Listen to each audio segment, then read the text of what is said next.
was an icy day on the island, sorta, and the engines were working hard. They didn't mind the cold weather because they have toasted fireboxes to keep them warm. That evening, the fat controller came to the sheds.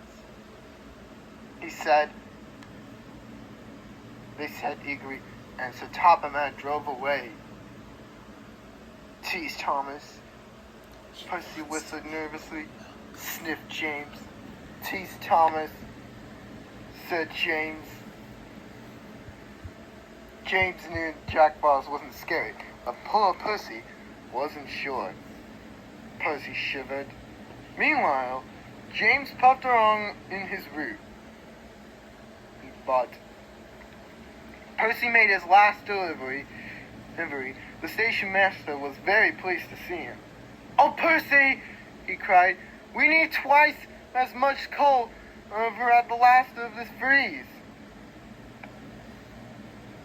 said Percy.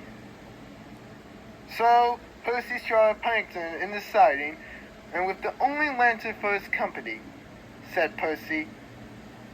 Chuckled his driver. Then the driver and fireman went home to bed. Later that night, the icy wind howled, and as it soon started to snow, Percy's face was so cold an icicle hung from his nose. Shivered Percy. But he didn't sound like Percy. It was too cold, and he could hardly see any other sound. At last, James is on his way back to his sheds. In the fog, he saw shadows and strangely scary shapes. He whispered nervously. "Much of Percy, icily," cried James, and he raced away as fast as his wheels could carry. Until he didn't stop until he got into the sheds. The next morning, Elizabeth brought with plenty of coal. Chuffed Elizabeth did Percy. The firelighter started, and Percy's fire soon his ice mask melted away. Tooted Percy happily, and soon he was as warm as a toast.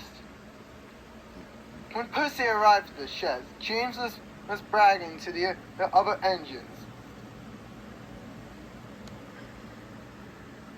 Teased Percy, and all the engines laughed, including James Tubb.